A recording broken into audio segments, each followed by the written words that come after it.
हैं वो कौन से हैं, आइए आपको बता देते हैं। आप देख सकते हैं जीएसटी से पहले और जीएसटी के बाद क्या स्थिति रही है। आटे की अगर बात की जाए तो 3.5% था, जो कि बाद में शून्य हो गया, यानी यहाँ पे ये जीरो हो गया है।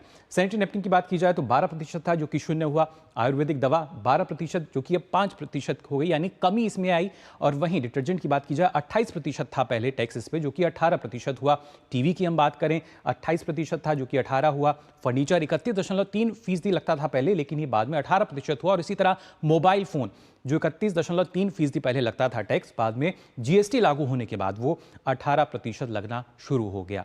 ये घरेलू सामान की वो सूची है जो कि सिबिक के द्वारा जारी की गई है। और भी क्या क्या सामान है वो आपको बताते हैं। खासतौर से जो सामान सस्ता हुआ है, जो दरों में देखिए कमी आई है। फ्रिज की अगर बात की जाए, जो कि आमतौर पर अब तमाम घरों में हमें नजर आता है, पहले 31.3% इस पर टैक्स लगता था, लेकिन जीएसटी लागू होने के बाद ये 18% आ गया है। वॉशिंग मशीन की हम बात करें तो ये भी 31.3% पहले लगता था, और उसके बाद अब ये आया 18% पर। साबुन, तेल या टूथपेस्ट की अगर हम बात करें, हर घर में ये ऐसे ज़रूरी सामान है जिसकी आवश्यकता होती है, और इन पर पहले देखिए 27% जो टैक्स था वो हमें देना पड़ता था, अलग अलग तरह के टैक्स लगते थे, लेकिन अब ये 18% आ गए जीएसटी लगने के बाद। दही और छाछ की हम बात करें, इस पर भी हमें 4% टैक्स जो है वो देना पड़ता था पहले, लेकिन जीएसटी लगने के बाद ये शून्य हुआ। रसोई का और जो सामान है जो कि लगातार जिसका उपयोग किया जाता है, वो 28% का टैक्स पहले दिया जाता था, लेकिन बाद में ये 12% हुआ। और ऐसे ही घड़ी की अगर हम बात करें तो 28% पहले दिया जाता था और बाद में 18% हुआ।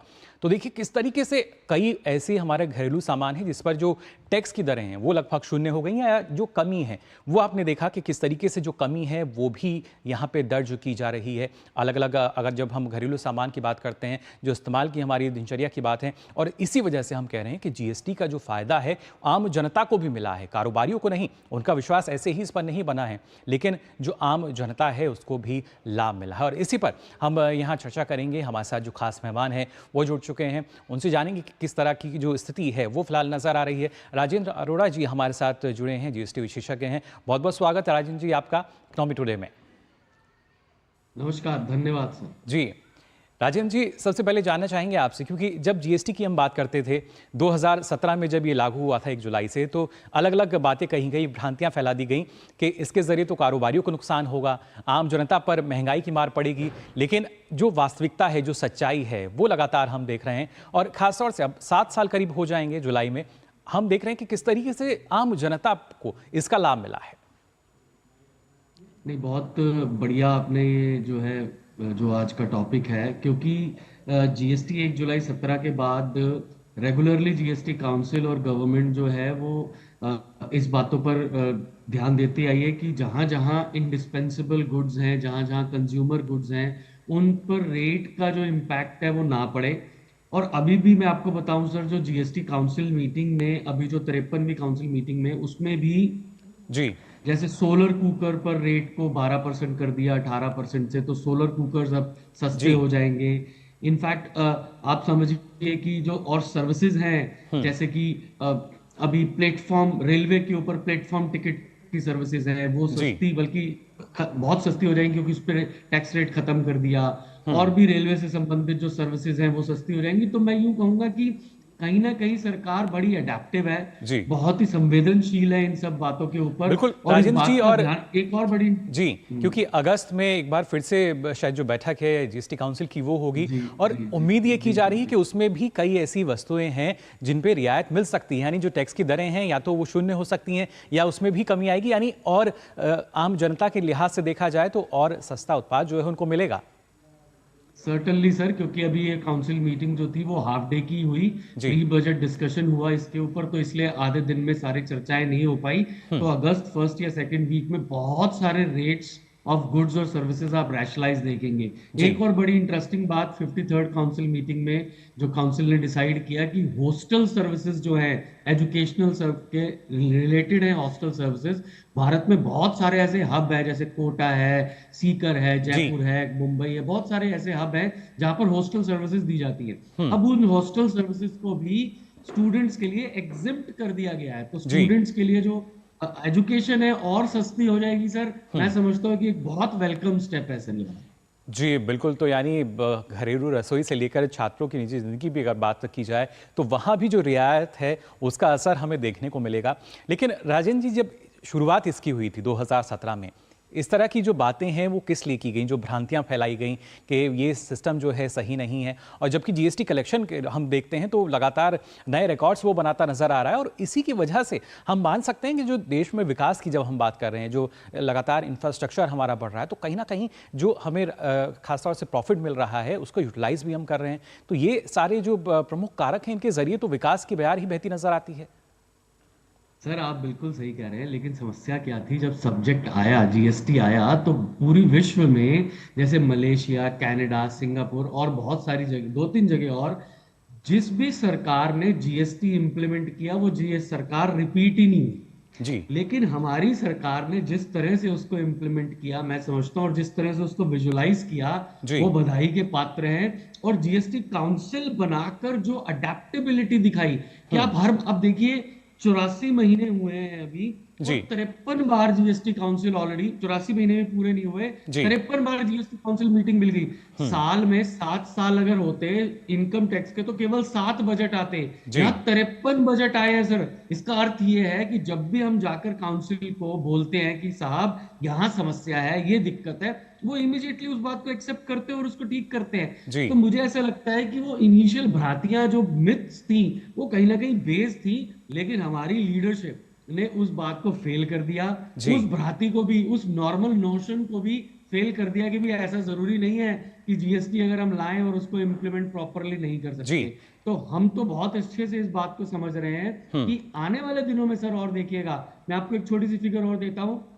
हमारा 45 लाख करोड़ रुपए का एस्टिमेटेड एक्सपेंडिचर है कंट्री का, जी और आप देखिए अभी लगभग 20 लाख करोड़ रुपए केवल जीएसटी से ही आ रहा है। अगर इसको और रैशनलाइज कर दिया जाएगा यानी साहब, वहां तो भी ये हमारे लिए फायदा जो है, या जीएसटी के चलते जो लाभ है वो हम देख पा रहे हैं, कैसे देश को लाभ मिल रहा है। लेकिन खासतौर से जैसा आपने कहा कि 53वीं जो यहाँ बैठक भी हो चुकी है, 7 सालों की अगर जब हम बात करते हैं, लेकिन क्या कोशिश ये की जा रही है कि कैसे आम जनता का जो जीवन है उसमें सुधार तो हो, उसको सगम और सरल कैसे है, सुगम हम कैसे बना सकें, इस पर भी फोकस है जीएसटी के जरिए? सर मैं आपको थोड़ा सा इनडायरेक्ट एक बात बताना चाहता हूँ। इस 50th काउंसिल मीटिंग में जो आपने सवाल किया, उसको इनडायरेक्टली जवाब दूंगा जी कि सर, गवर्नमेंट का मैनिफेस्टो था कि हम अपनी लिटिगेशन को रैशनलाइज करेंगे, लिटिगेशन पॉलिसी को, जी झगड़े की पॉलिसी को।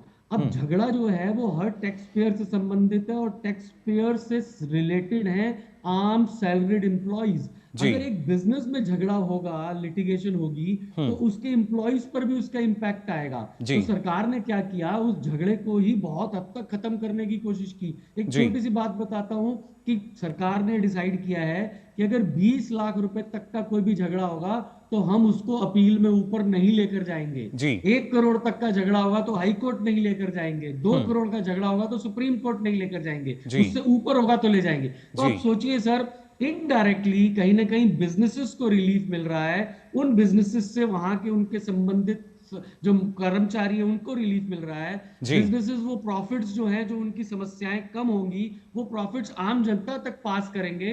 तो जैसे कि हमारे प्रधानमंत्री जी कहते हैं कि वेल्थ क्रिएटर्स को साथ लेकर चलना चाहिए, जी तो ये काउंसिल भी हमारी इंडस्ट्री को और वेल्थ क्रिएटर को साथ लेकर चल रही है, जिससे कि आम जनता सब कनेक्टेड है सर।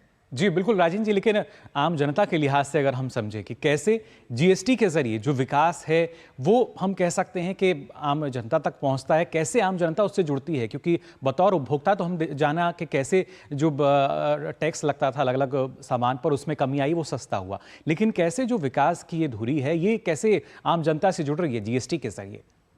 सर आपने अभी वो सीबीआईसी का एक डॉक्यूमेंट शेयर किया जो पब्लिश हुआ कल, उससे जी उसने उन्होंने बताया कि भाई हमारा पहला प्री जीएसटी रेट क्या था, पोस्ट जीएसटी रेट क्या था। जी अब ऐसे बहुत सारे एग्जांपल्स हैं, जैसे कि रेस्टोरेंट सर्विसेज पहले 18% सर्विस टैक्स में टैक्सेबल होती थी, बल्कि 18 भी नहीं, लगभग 25% टैक्स होती थी। जी आज वो केवल 5% टैक्स हो रही है सर। हम्म आप तो ऐसे बहुत सारे एग्जांपल्स हैं जो डायरेक्टली हमारी सर्विसेज को, हमारी लाइफ्स को, कॉमन मैन की लाइफ को जीएसटी से लिंक करते हैं। जैसे कि आटा दाल चावल है, अब जी वो आटा दाल चावल भी पहले कहीं ना कहीं टैक्स था, जो कि मेरी जीवन के को एग्जिस्टेंस से रिलेटेड है। अगर मैं वो खाऊंगा नहीं तो मैं जी नहीं पाऊंगा। जी तो वो भी कहीं ना कहीं जीएसटी ने उस कॉस्ट को रिड्यूस करके और सस्ता किया, जी जो खाने का सामान, खाद्य पदार्थ जो है। हम्म बिल्कुल, ना सिर्फ वो सस्ते हुए बल्कि इसके साथ-साथ राजेंद्र जी अगर देखा जाए जो कि हम कहते हैं कि कैसे आधारभूत ढांचे का जो विकास हमारे देश में हुआ है, जो इंफ्रास्ट्रक्चर विकास हुआ है, उसके ज़रिए भी आम जनता को फ़ायदा मिलता है। जो कनेक्टिविटी की अगर हम बात करें वो बढ़ रही है आजकल और सरल सुगम होता जा रहा है, कहीं भी हमें आना-जाना हो या और तमाम जो सुविधाएँ हैं। तो कहीं न कहीं अगर देखा जाए तो आने वाले समय भी अब यही उम्मीद कर सकते हैं कि जो जीएसटी का कलेक्शन है वो लगातार नए रिकॉर्ड्स बनाता नज़र आएगा? बिल्कुल सर, मैंने ऐसे कहा 45 लाख करोड़ का घर का खर्चा है, जी। 25 लाख करोड़ तो हमारा जीएसटी केवल दे देगा आपको, वो भी 7 साल का छोटा सा बच्चा। अगर 2-4 साल और इसको अगर हमने पाल दिया, पोस दिया, ढंग से इसको संभाल लिया, तो जी। आप सोचिए कि it would be the largest contributor in revenue in the for the government. और जी। वही चीज आज आज अगर हम आज बात करें हमारी सरकार की, तो दो इंपॉर्टेंट योजनाएं हैं। एक है प्रधानमंत्री गरीब आवास योजना और एक जो राष्ट्रीय राजमार्ग है। जी। और इन दोनों से ही एक स्टेटमेंट आती है कि क्या अमेरिका ने सड़कें बनाई या सड़कों ने अमेरिका बनाया।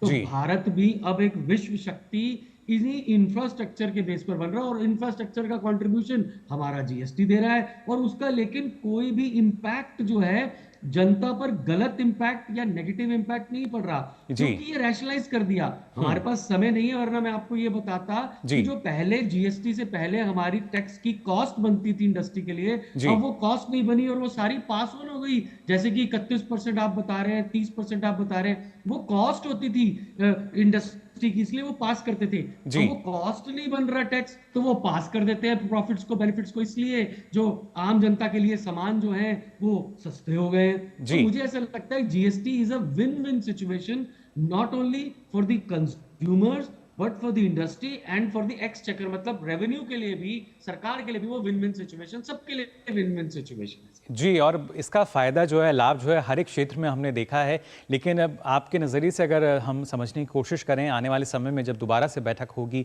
तो कौन सी ऐसे क्षेत्र होंगे जहां पर इसका जो असर है वो नज़र आएगा, जो दरें हैं उनमें कुछ कटौती नज़र आ सकती है?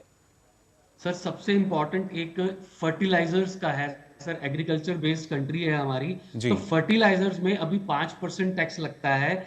और लेकिन समस्या क्या है कि केवल सिर्फ 3-4 बड़ी फर्टिलाइजर्स कंपनी के पास ही लगभग 40,000 करोड़ रुपए का इनपुट टैक्स क्रेडिट ब्लॉक्ड है, जी। जिसकी वजह से उनकी वर्किंग कैपिटल और सब चीजें, तो फर्टिलाइजर पे ड्यूटी बनती, इन्वर्टेड ड्यूटी। वो खरीदते तो 18 में है, बेचते जी। 5 में है। तो नेक्स्ट रैशनलाइजेशन जो सबसे बड़ा होगा वो होगा फर्टिलाइजर इंडस्ट्री का, जिसकी वजह से एग्रीकल्चरिस्ट की अगेन फर्टिलाइजर की कॉस्ट, और आप देखिए नैनो फर्टिलाइजर हमारे प्रधानमंत्री जी का सपना है, जी। वो नैनो फर्टिलाइजर भी नेक्स्ट बिग थिंग होगा। और इसी वजह से जी। होगा कि और फर्टिलाइजर उसी नज़रिए से हम मानकर चल रहे हैं कि कि जिस तरीके से नैनो फर्टिलाइजर है तो उसी तरीके की कटौती जो है उसमें हमें देखने को मिलेगी। फिलहाल बहुत बहुत शुक्रिया राजेंद्र जी आपका हमारे साथ जुड़ने के लिए। धन्यवाद सर। तो जाना आपने किस तरीके का फ़ायदा जो है वो मिला है अभी तक आम जनता की अगर खास तौर से बात की जाए, काफ़ी राहत जो है जीएसटी के ज़रिए मिली है, काफ़ी लाभ भी उनको मिला है। और आइए अब आगे बढ़ते हैं, नज़र डाल लेते हैं कारोबार जगत से